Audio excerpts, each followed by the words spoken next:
during the election, promised all these things that he was going to do for us. I knew he was going to do this for us. A star is born. And he was. You just saw it. It happened live around 5 p.m. Eastern time. President Trump invites an unsuspecting fan up on stage with him over in Melbourne after the president recognized him from news interviews earlier in the day. With me right now, that man, Jeanine Huber. He's in Melbourne, Florida still. Gene, thanks so much for being with us.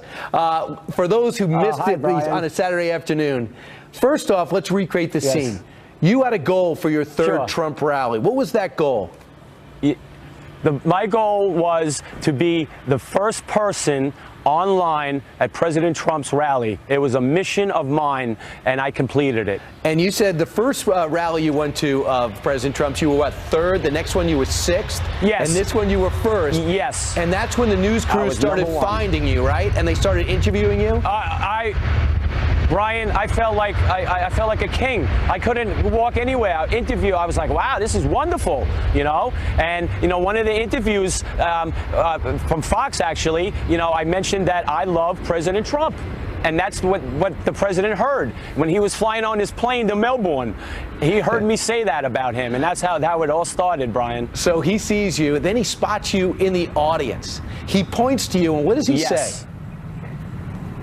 He goes, come on up here. You know how he does that? You know, points at you. He's like, come on up here. He's like, let him in. You know, so I saw walking up, and as I come around to the bend, the Secret Service had no clue. So President Trump goes, jump over the fence. You look healthy. So I jumped the fence, and I got tackled, basically. Right. And then President Trump says, oh, let him go, let him go. And then that's where history started, my friend. Well, let me just tell you, Gene, you go up in front of 9,000 people, thousands on the outside, and you nailed it. You spoke from the heart. Right. So tell me about President Trump. You. Why do some people in Washington and New York and in Los Angeles want to protest against him? And you are so fervently for him. What is it about Trump that sold Jeanine Huber? You know, it's really, it's the truth. You know, it comes from his heart, and you just know the man is speaking the truth to us. You know, and all the promises that he said during the campaign, he's doing. So anything that President Trump says, I'm just a firm believer of everything he does, because he tells us, and we the people, that and that's the main reason.